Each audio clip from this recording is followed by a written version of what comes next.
कन्नड नाडू उदय झाल्याचे सर्वांना ठाऊक आहे। कर्नाटकात कन्नड भाषा जोपासण्यासाठी आणि वाढवण्यासाठी सरकारने सर्व सुविधा उपलब्ध करून दिल्या आहेत, असे जिल्ह्याचे पालकमंत्री सतीश जारकिहोळी यांनी सांगितले। शनिवारी बेळगाव येथे पत्रकारांशी बोलताना ते म्हणाले की कन्नड भाषा टिकवण्यासाठी आणि विकसित करण्यासाठी सर्वांनी सहकार्य करावे। कर्नाटक शिक्षण, आरोग्य आणि शेती या सर्व क्षेत्रांमध्ये अग्रस्थानी आहे, असे ते म्हणाले। ಏನು ಮಾಡ್ತಾ ಇದೆ ಅಂತ ಹೇಳಿದ್ದೀವಿ। ಕನ್ನಡ ನಾಡು ಯಾವ ರೀತಿ ಉದಯ ಆಯಿತು ಆಗಲಿಕ್ಕೆ ಕಾರಣಗಳೇನು ಕೂಡ ಎಲ್ಲರಿಗೂ ಗೊತ್ತಿರುವಂಥ ವಿಚಾರ। ಸೊ ಅದನ್ನು ಇನ್ನಷ್ಟು ಬೆಳೆಸಲಿಕ್ಕೆ ಕಟ್ಟಲಿಕ್ಕೆ ನಾವೆಲ್ಲರೂ ಒಟ್ಟಾಗಿ ಪ್ರಾಮಾಣಿಕ ಪ್ರಯತ್ನ ಮಾಡೋದಂತೆ ರಾಜ್ಯೋತ್ಸವದ ಉದ್ದೇಶ। ಕರ್ನಾಟಕ ಎಲ್ಲ ವಲಯಗಳಲ್ಲಿ ರಂಗಗಳಲ್ಲಿ ನಂಬರ್ 1 ಆಗಬೇಕು। ಈಗ 2-3 ನಂಬರ್ದಲ್ಲಿದ್ದೀವಿ ನಾವು ಎಂಟೈರ್ ಕಂಟ್ರಿಯಲ್ಲಿ। ಎಜುಕೇಷನು, IT ಹಬ್ಬಲ್ಲಿ, ಇಂಡಸ್ಟ್ರಿಯಲ್ಲಿ 2 ನಂಬರ್ದಲ್ಲಿದ್ದೀವಿ, ಕೃಷಿಯಲ್ಲಿ ಕೂಡ ಇದ್ದೀವಿ। ಅದು ಇನ್ನೂ ಹೆಚ್ಚಾದರೆ ಒಂದು ಹೆಸರು ಬರ್ತೈತೆ। ಆ ನಿಟ್ಟಿನಲ್ಲಿ ನಾವೆಲ್ಲ ಕೆಲಸ ಮಾಡಬೇಕಾದ್ರೆ ಮಾಡೋಣ ಎಲ್ಲ ಕೂಡಿ। ಸರಿ, ಸರ್ಕಾರಿ ಮನೆಗಳಿಗೆ ನಂಬರ್ 1 ಕರ್ನಾಟಕ ಆಗಲಿಕ್ಕೆ ಅಂತ ಅದು ರೂಪರೇಷೆ ಏನಾದರೂ ಮಾಡಿದ್ರೆ, ಬ್ಲೂ ಪ್ರಿಂಟ್ ಏನಾದರೂ ಮಾಡಿದ್ದೀರಾ? ಬ್ಲೂ ಪ್ರಿಂಟ್ ಒಂದು ಇದ್ದೇ ಅದು ಎಲ್ಲ ಕಡೆ ಪಂಚವಾರ್ಷಿಕ ಯೋಜನೆ ಅಂತ ಮಾಡಿರ್ತಾರೆ। ಆಯಾ ಸರ್ಕಾರ ಬಂದಾಗ ಅದಕ್ಕೆ ತಕ್ಕ ಅನುಗುಣವಾಗಿ ಬಜೆಟ್ಗಳನ್ನು ಪ್ರೊವೈಡ್ ಮಾಡ್ತಾರೆ। ಈಗ ನಾನು ಹೇಳಿದಲ್ಲ, ಅಗ್ರಿಕಲ್ಚರ್ ಸೆಕ್ಟರು, ಇರಿಗೇಷನ್ಕು, ಆಮೇಲೆ ಈ ಪವರ್ಗೆ ಇಂಪಾರ್ಟೆನ್ಸ್ ಕೊಡ್ತಾರೆ, ಸೋಲಾರ್ಗೆ ಜಾಸ್ತಿ ಉತ್ಪನ್ನ ಆಗ್ತದೆ ನಮ್ಮ ಕಡೆ। ಸೊ ಒಂದೊಂದು ಟೈಮ್ ಬಂದಾಗ ಒಂದೊಂದು ಸೆಕ್ಟ್ರಿಗೆ ನಾವು ಪ್ರಯಾರಿಟಿ ಕೊಡ್ತೀವಿ। ಈ ಸಾರಿ ನನ್ನ ಲೆಕ್ಕಲೇ 30 ತಿಂಗಳಲ್ಲಿ ಸೋಲಾರ್ಗೆ, ಹಿಂದಿನ ಸರ್ಕಾರದಾಗ ನಾವು ಸೋಲಾರ್ಗೆ ಜಾಸ್ತಿ ಕೊಟ್ಟಿದ್ದೀವಿ। ಈ ವರ್ಷಕ್ಕೂ ಈಗೂ ಕೂಡ ಈ ಅವಧಿಯಲ್ಲಿ ಸೋಲಾರ್ಗೆ ಇಂಪಾರ್ಟೆನ್ಸ್ ಕೊಟ್ಟಿದ್ದೀವಿ। ಆಮೇಲೆ ಕೆರೆ ತುಂಬೋದು ಈಗ ಮೋಸ್ಟ್ ಪ್ರೋಗ್ರೆಸಿವ್ ಪ್ರೋಗ್ರಾಮ್ ಇದೆ, ಕೆರೆ ಮೇಜರ್ ಇರಿಗೇಷನಿಂದ ಮೈನರ್ ಇರಿಗೇಷನಿಂದ। ಸೊ ಒಂದೊಂದು ಬಂದಾಗ ಒಂದೊಂದು ಸೆಕ್ಟ್ರಿಗೆ ಇಂಪಾರ್ಟೆನ್ಸ್ ಕೊಡಲಿಕ್ಕೆ ಪ್ರಯತ್ನ ಮಾಡ್ತೀವಿ। ಸೊ ಆ ರೀತಿ ಇಂಡಸ್ಟ್ರಿ ಅಂತ ಅದೇನು ಯಾವುದೇ ಸರ್ಕಾರ ಬಂದರೂ ಕೂಡ ಅದಕ್ಕೆ ಪ್ರಮೋಟ್ ಮಾಡ್ತಾನೆ ಇರ್ತಾರೆ। 5 ವರ್ಷ ಸ್ಕೀಮ್ ಕೊಡ್ತಾರೆ। ಸೊ ಒಟ್ಟು ಎಲ್ಲ ರಂಗದಲ್ಲಿ ಒಂದು ಸಾರಿ ನಾವು ನಂಬರ್ 1 ಇರ್ತೀವಿ, 2 ಆಗ್ತೀವಿ, 3 ಆಗ್ತೀವಿ, ಅದೇ ಮೇಲೆ ಕೆಳಗೆ ಬರ್ತಾ ಇರ್ತೈತೆ। ಶಾಶ್ವತವಾಗಿ ನಂಬರ್ 1 ಮಾಡಲಿಕ್ಕೆ ನಾವೆಲ್ಲ ಕೈ ಜೋಡಿಸುವಂತ ನಮ್ಮ ಸರ್ಕಾರದ ಗುರಿ ಆಗಿದೆ। ಸರ್, ಒಂದು ಹೊಸ ಪ್ರಶ್ನೆ। ಈ ನಮ್ಮ ಕೊಲ್ಲಾಪುರ ಸರ್ಕಲ್ ಅಂತ ಬಹಳಷ್ಟು ವರ್ಷಗಳಿಂದ ಕರ್ಕೊಂಡು ಬರ್ತಾ ಇತ್ತು, ಅದನ್ನ ಕೃಷ್ಣದೇವರಾಯ ಸರ್ಕಲ್ ಅಂತೇಳಿ ಮಾಡಿ ಸುಮಾರು ದಶಕ ಕಳೆದಿತ್ತು। ಆದರೆ ಸರ್ಕಲಲ್ಲಿ ಇದುವರೆಗೂ ಕೃಷ್ಣದೇವರಾಯ ಸ್ಟ್ಯಾಚ್ಯೂ ಇಲ್ಲ। ಶ್ರೀಕೃಷ್ಣ ದೇವರಾಯ ಕರ್ನಾಟಕ ರಮಾರಮಣ ಅಂತೇಳಿ ಬಿರುದು ತಗೊಂಡಿರ್ತಕ್ಕಂಥ ದೊಡ್ಡ ಅರಸ ಅಲ್ಲ, ಅದು ಸ್ಟ್ಯಾಚ್ಯೂ ಅಲ್ಲಿ ಆಗಬೇಕು।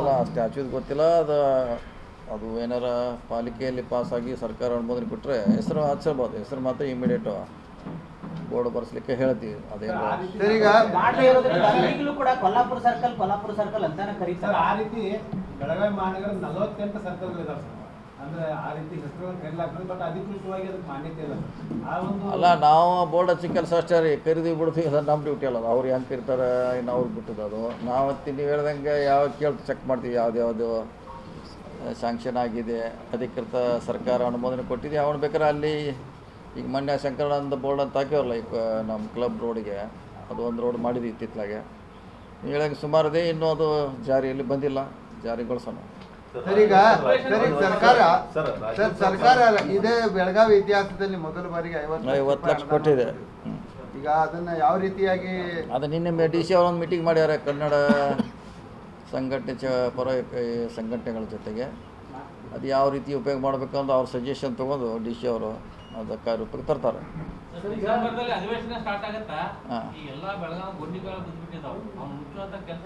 ಹೌದು, ಮಳೆನೇ ನಿಲ್ತಾ ನಾವು ನಿರೀಕ್ಷೆ ಮಾಡಿದ್ದೀವಿ। ನವಂಬರ್, ಅಕ್ಟೋಬರ್ 1ರಿಂದ ನಾವು ಗುಂಡಿ ತುಂಬ ಕೆಲಸ ಎಕ್ಸಾಕ್ಟ್ಲಿ 1 ಮಂತ್ ಆಯಿತು। ಇವತ್ತಿನವರೆಗೂ ನಿನ್ನೆ ರಾತ್ರಿ ಇವತ್ತು ಕೂಡ ಮಳೆ ಆಗಿದೆ। ಹೀಗಾಗಿ ಮಳೆ ನಿಲ್ಲುವವರೆಗೆ ಗುಂಡಿ ತುಂಬುವುದು ಕಷ್ಟ। ಬೇರೆ ಕಡೆ ಎಲ್ಲಿ ಮಳೆ ಆಗಿಲ್ಲ ಅಲ್ಲಿ ಪ್ರಾರಂಭ ಆಗಿದೆ। ಪ್ರತಿ ಸಲ ಏನು ಅಧಿವೇಶನ ಮಹಾಮೇಳ ಮಾಡ್ತಿದ್ರು, ಅದಕ್ಕೆ ಬ್ರೇಕ್ ಹಾಕುವಂಥ ಕೆಲಸ ಪೊಲೀಸ್ ಇಲಾಖೆ ಮಾಡ್ತಾರೆ। ಕರಾಳ ದಿನಾಚರಣೆಗೆ ಯಾಕೆ ಬ್ರೇಕ್ ಹಾಕುವಂಥ ಕೆಲಸ ಆಗ್ತದೆ? ರಾಜ್ಯೋತ್ಸವ ಅದ್ದೂರಿಯಾಗಿ ಆಚರಣೆ ಆಗುತ್ತೆ, ಅನುಮತಿ ಕೊಡದಿದ್ರು ಕೂಡ ಕರಾಳ ದಿನಾಚರಣೆ ಮಾಡಬೇಕು, ಸಾವಿರಾರು ಸಂಖ್ಯೆ ಪೊಲೀಸರು ಭದ್ರತೆ ಕೊಡಬೇಕು। ಈ ಒಂದು ಹೊಸ ಸಂಪ್ರದಾಯ ಯಾವಾಗ ಆರಂಭ ಆಗುತ್ತೆ ನೋಡೋಣ, ಅವರು ಮಾಡ್ತಾರೆ। ಯಾಕಂದರೆ ಅವ್ರೇನೋ ಅಧಿಕೃತವಾಗಿ ಎಲ್ಲಿ ಹೇಳೋಲ್ಲ, ಆದರೆ ಅವರು ಹೋಗಿ ಅಲ್ಲಿ ಮಾಡ್ತಾರೆ, ತಮ್ಮ ಭಾಷೆನಲ್ಲಿ ಹೇಳಲಿಕ್ಕೆ ಶುರು ಮಾಡ್ತಾರೆ। ಅವರು ಅಧಿಕೃತವಾಗಿ ರೈಟಿಂಗ್ನಲ್ಲಿ ಆಗಲಿ ಎಲ್ಲಿ ಅವರು ನಾವು ಸಮ್ಮೇಳನ ಮಾಡ್ತೀವತ್ತ ಪರ್ಮಿಷನ್ ತೊಗೋತಾರೆ, ಅರ್ಜಿ ಕೊಡ್ತಾರೆ, ಅದರಲ್ಲೇನು ಇದನ್ನು ಮೆನ್ಷನ್ ಮಾಡೋಲ್ಲ। ಇನ್ನು ಅಲ್ಲಿ ಭಾಷಣ ಮಾಡಿದಾಗ ಪ್ರತಿ ಸಾರಿ ನಾವು ಕೇಸ್ ಹಾಕಿದ್ದೀವಿ, ಹಾಕಿಲ್ಲ ಅಂತೇನಿಲ್ಲ। ಪ್ರತಿ ಸಾರಿ ಅವರು ವೈಲೇಟ್ ಮಾಡಿದಾಗ ಪೊಲೀಸರು ಯಾವಾಗ ಕೂಡ ಕೇಸ್ ಹಾಕಿದ್ದಾರೆ. ನೀವು ಹೇಳ್ದಂಗೆ ಅದು ಸ್ಟ್ಯಾಂಡ್ ಆಗಬೇಕು ಸ್ವಲ್ಪ ಗಡಿಪಾರ್ ಮಾಡೋದು ಅವಕಾಶ ಇದೆ ಸರ್. ಮಾಡ್ತಾರೆ.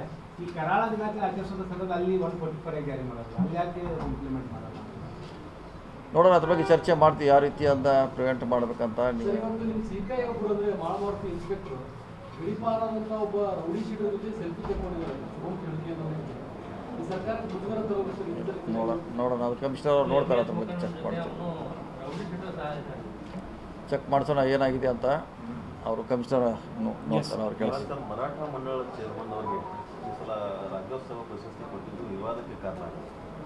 ಸಾಕಷ್ಟು ಅರ್ಹತೆ ಇರುವಾಗ ಮರಾಠಿ ಕನ್ನಡನೇ ಬಳಸದೇ ಇರುವಂಥ ಒಬ್ಬ ವ್ಯಕ್ತಿಗೆ ಕನ್ನಡ ರಾಜ್ಯೋತ್ಸವ ರಾಜ್ಯ ಮಟ್ಟದ ಪ್ರಶಸ್ತಿ ಕೊಟ್ಟಿದ್ದಾರೆ. ಅದು ಸರ್ಕಾರಕ್ಕೆ ಕಳಂಕ ತರುವಂಥ ವಿಷಯ ಅಂತ ಕನ್ನಡ ಸಂಘಟನೆಗಳು ಆರೋಪ ಹೇಳಿರ್ಬೋದು. ಅದೇನು ಮರಾಠಿ, ಉರ್ದು, ಇಂಗ್ಲೀಷ್ ಇದ್ದವ್ರಿಗೆ ಪ್ರಶಸ್ತಿ ಕೊಡಬಾರ್ದಂತ ಏನು ಹಂಗೇನ ಹಿಂದೂ ಕೊಟ್ಟಿದ್ದೀವಿ ನಾವು. ಬೇರೆ ಬೇರೆ ಕನ್ನಡ ಏನಾದ್ರೂ ಸೇವೆ ಇರ್ಬೇಕಲ್ಲ ಬೇರೆ ಬೇರೆ ಭಾಷೆಗಳು ಕೂಡ ಕೊಟ್ಟಿದ್ದೀವಿ ನಾವು. ಅದೇ ಅದೇ ಕನ್ನಡ ಏನಾದ್ರೂ ಸೇವೆ ಇರ್ಬೇಕಲ್ಲ. ಪಾರ್ಟಿಸಿಪೇಟ್ ಮಾಡ್ತಾರೆ. ಇನ್ನೊಂದು ಮರಾಠ ಮಂಡಳದ ಯಾವುದೋ ಸಂಸ್ಥೆಯಲ್ಲಿ ಕನ್ನಡ ರಾಜ್ಯೋತ್ಸವ ಆಗಲ್ಲ, ಕನ್ನಡ ಬೋರ್ಡ್ ಅಂತೂ ಎಂತೂ ಕಾಣಲ್ಲ, ಯಾವುದು ಕನ್ನಡ ಇನ್ವಾಲ್ವ್ಮೆಂಟ್ ಇಲ್ಲ. ಮತ್ತು ಪರ್ಟಿಕ್ಯುಲರ್ಲಿ ರಾಜಶ್ರೀ ಸ್ಟ್ಯಾಂಡ್ ಇದೆ. ಅವ್ರು ಏನಾರ ಹತ್ರ ಅಲ್ಲ, ಒಂದು ನಿಮಿಷ, ಈಗ ಏನು ಕರಾಳ ಇದರಲ್ಲಿ ಭಾಗವಹಿಸಿದ್ರೆ ಅದ್ರ ಬಗ್ಗೆ ನಾವು ನೋಡ್ತೀವಿ. ಯಾಕಂದ್ರೆ ಅಲ್ಲಲ್ಲ, ನೀವು ಹೇಳಿದ್ರಲ್ಲ ಕನ್ನಡ ವಿರೋಧಿ ಚಟುವಟಿಕೆಯಲ್ಲಿ ತೊಡಗಿದಾರೆ ಅಂತ ಹೇಳಿದ್ರೆ ಅದ್ರ ಬಗ್ಗೆ ನಾವು ಚೆಕ್ ಮಾಡ್ತೀವಿ. ಅಲ್ಲ ಸರ್, ರಾಜ್ಯೋತ್ಸವ ಆಚರಣೆನೇ ಆಗೋದಿಲ್ಲ. ಸಂಸ್ಥೆಯಲ್ಲಿ 54 ಶಿಕ್ಷಣ ಸಂಸ್ಥೆ ಇದಾವರು ಒಂದ್ ಕಡೆನೂ ರಾಜ್ಯೋತ್ಸವ ಆಚರಣೆ ಮಾಡೋದೇ ಇಲ್ಲ. ಅಂತವರಿಗೆ ಕನ್ನಡ ರಾಜ್ಯೋತ್ಸವ ಮುಜುಗರ ಆಯ್ತು ಸರ್ಕಾರಕ್ಕೆ. ಕನ್ನಡ ಅಲ್ಲ, ಅದೇನೋ ಶೈಕ್ಷಣಿಕ ಯಾವ ಕೆಟಗರಿ ಕೊಟ್ಟರು? ಶೈಕ್ಷಣಿಕ 60 ವರ್ಷದ ಮೇಲೆ ರಾಜ್ಯೋತ್ಸವ ಅವಾರ್ಡ್ ಕೊಡ್ಬೇಕಂತೀನಿ. ಆದ್ರೆ 60 ವರ್ಷದ ಒಳಗಿದ್ದಾರೆ ಅವರು. ಅಲ್ಲಿ ಕೂಡ ನಿಯಮ ಮೀರಿದ ಸರ್ಕಾರ. ಯಾವ ಲಾಬಿಯಿಂದ ಅವ್ರಿಗೆ ಇದು ಅವಾರ್ಡ್ ಸಿಕ್ತು ಅಂತ? ಇಲ್ಲ, ಶೈಕ್ಷಣಿಕವಾಗಿ ದುಡಿದಾರಂತ ಕೊಟ್ಟಿರ್ಬೋದು ಒಂದು. ಅದನ್ನ ಬಿಟ್ಟರೆ ನಮಗೆ ಎರಡನೇದು ಕನ್ನಡ ಸಂಘಟನೆಗಳ ಆಕ್ರೋಶ ಏನಂದ್ರೆ, ನಾಗರಾಜ್ ಯಾದವ್ ಅವರು ತಮ್ಮ ಶ್ರೀಮತಿಯವ್ರಿಗೆ ಕೊಡ್ಸೋಕ್ಕಿಂತ ಬೇರೆ ಯಾರಾದ್ರೂ ಹೋರಾಟಗಾರರನ್ನ ಸಾಹಿತ್ಯ ಕಲೆ ಬಹಳಷ್ಟು 80 ವರ್ಷ 90 ವರ್ಷ ಆದವರು ಇದ್ದಾರೆ, ಅವ್ರು ಕೊಡ್ಬೇಕಾಗಿತ್ತು ಅನ್ನೋಂಥದ್ದು ಒಂದು ವಾದ. ಲಾಬಿ ಮಾಡಿ ಕೊಡ್ಸಿದ್ದಾರೆ, ಸರ್ಕಾರ ಮೇಲೆ ಒತ್ತಡ ಹೇರಿ ಕೊಡ್ತಿದ್ದಾರೆ ಅನ್ನೋಂಥದ್ದು ಆರೋಪ. ಮತ್ತೆ ಆಯ್ಕೆ ಕಮಿಟಿ ಅವರು ನಮಗೆ ಗೊತ್ತೇ ಇಲ್ಲ, ಲಾಸ್ಟ್ ಕಮಿಟಿ ಯಾಕೆ ವಿಚಾರ ಗೊತ್ತಿಲ್ಲ, ಸ್ಟೇಟ್ಮೆಂಟ್ ಕೊಟ್ಟಿದ್ದಾರೆ ಬೆಂಗಳೂರು. ನೋಡಿ, ನನಗೆ ಗೊತ್ತಿದ್ದಂಗೆ ನಾಗರಾಜ್ ಯಾದವ್ ಬಂದ ಮೇಲೆ ಅಲ್ಲಿ ಕನ್ನಡವನ್ನು ಹೇರುವಂಥ ಪ್ರಯತ್ನ ಮಾಡಿದ್ದಾರೆ, ಅಷ್ಟು ಮಾತ್ರ ನನಗೆ ಗೊತ್ತಿದೆ. ಯಾಕೆ ನಾನು ಒಂದು 5-6 ವರ್ಷದಿಂದ ಅಲ್ಲಿ ಅವ್ರ ಕಾರ್ಯಕ್ರಮ ಭಾಳಷ್ಟು ಇನ್ವಾಲ್ವ್ ಹೋಗಿದ್ದೀವಿ. ಇಲ್ಲ, ಅದೇನು ಮಾಡ್ಯಾರ ಗೊತ್ತಿಲ್ಲ. ಆದರೆ ಅಲ್ಲಿ ಅವ್ರ ಸಂಸ್ಥೆಯಲ್ಲಿ ಮುಂಚೆ ಇದ್ದಂಗೆ ಕನ್ನಡವನ್ನು ತರುವಂಥದ್ದು ನನಗೆ ಇಂಡಿವಿಜುವಲ್ ನೋಡಿದಾಗ ಅನಿಸ್ತದೆ. ನೀವು ಹೇಳಿದ ಬಗ್ಗೆ ಅಡ್ಮಿಷನ್ ಸಲುವಾಗಿ ಕನ್ನಡ ಮೀಡಿಯಂ ಅನ್ನು ಆರಂಭ ಮಾಡಿರ್ಬೋದು ಅವರು. ಕನ್ನಡ ಮೀಡಿಯಂ ಮಕ್ಕಳು ರಾಜ್ಯೋತ್ಸವನೇ ಆಚರಣೆ ಮಾಡೋದಿಲ್ಲ. ಕನ್ನಡ ಹೋರಾಟಗಾರರ ಬಗ್ಗೆ ಅಕ್ಷರವೂ ಗೊತ್ತಿಲ್ಲ ಮಕ್ಕಳಿಗೆ. ಕನ್ನಡ ಬೋರ್ಡೇ ಇಲ್ಲ. ಈ ವರ್ಷದಿಂದ ಸ್ಟಾರ್ಟ್ ಮಾಡಿಸಲು ಆಗ್ಬಾರ್ದು. ಯಾಕೆ ತಡೆ ಹಿಡಿಬೇಕಾಗಿತ್ತು ಸ್ಟಾರ್ಟ್ ಮಾಡಿಸ್ಬಿಡೋದು ಸರ್. ಏನಿಲ್ಲ, ಈಗ ಬಹಳ ದಿವಸದ ಬೇಡಿಕೆ ಭವನ, ನಮ್ಮ ಪತ್ರಿಕಾ ಭವನ, ಅದೊಂದು ಸ್ವಲ್ಪ ಆದಷ್ಟು ಎಲ್ಲ ರೆಡಿ ಇದೆ ಸರ್. ಅಲ್ಲ, ಅಲ್ಲಿಂದ ನಮಗೆ ಬಂದರೆ ದುಡ್ಡು ಕೊಡಿಸ್ತೀವಿ ನಾವು. ನೋಡ್ಬೋದು, ಯಾವಾಗ ಫೈನಲ್ ಆದರೆ ದುಡ್ಡು ಕೊಡಿಸ್ತೀವಿ. ನಮ್ಮ ಕಡೆಯಿಂದ ಏನು ಸಮಸ್ಯೆ ಇಲ್ಲ, ದುಡ್ಡು ಕೊಡ್ತೀವಿ. ನಿಮ್ಮ ಕಡೆನೇ ಈಗ ಫೈಲ್ ಪೆಂಡಿಂಗ್ ಇದೆ ಅಂತ. ಫೈಲ್ ಪೆಂಡಿಂಗ್ ಇದೆ ಇದರ ಮುಂದಿದೆ ಅಂತ ಹೇಳಿ ಇಲ್ಲ, ಇದ್ರೆ ಕೊಡಿಸ್ತೀವಿ, ನಮ್ದೇನಿಲ್ಲ. ಸುವರ್ಣ ಸೌಧಕ್ಕೆ ಸರ್ ನಿರ್ಮಾಣ 12 ವರ್ಷ ಆಯ್ತು, ಇನ್ನೂ ಹಚ್ಚಿಲ್ಲ ಸರ್. ನಾವು ಸಾಗಾಣೆ ಕಟ್ಟಿಗೆ ಇರೋದ್ರಿಂದ ಆಟೋಮೆಟಿಕ್ಲಿ 5 ವರ್ಷಕ್ಕೆ ಮೇಂಟೆನೆನ್ಸ್ ಮಾಡ್ಬೇಕಂತ. ಈ 2 ಸಲ ಲೋಕೋಪಯೋಗಿ ಇಲಾಖೆ ಫೈನಾನ್ಸ್ ಡಿಪಾರ್ಟ್ಮೆಂಟ್ ಕೂಡ ರಿಜೆಕ್ಟ್ ಆಗ್ತಿದೆ. ಇಲ್ಲ, ಅವ್ರು ರಿಪೇರಿಗೆ ನಾವು ಕೋಟ್ಯಾಂತರ ರೂಪಾಯಿ ಖರ್ಚು ಮಾಡ್ತಾರಲ್ಲ, ರಿಪೇರಿಗೆ, ಸ್ಟೋರ್ನ ಪ್ರೊಟೆಕ್ಷನ್ಗೆ ಮೇಂಟೆನೆನ್ಸ್ ಮಾಡ್ಬೇಕಂತೇಳಿ ಸರ್. ಏನಿಲ್ಲ ಸರ್, ನಮ್ದು ಏನು ಅಧಿವೇಶನ ನಡೀತಾ ಇದೆ ಆ ಸಂದರ್ಭದಲ್ಲಿ राज्य सरकारने यंदा राज्योत्सव साजरा करण्यासाठी 50 लाख रुपयांचं अनुदान प्रथमच दिले आहे. त्या निधीचा वापर कसा करायचा याबाबत जिल्हाधिकारी कन्नड संघटनांशी चर्चा करून निर्णय घेतील असे त्यांनी स्पष्ट केले. विनोद कोलकार, KMM मराठी, बेळगाव.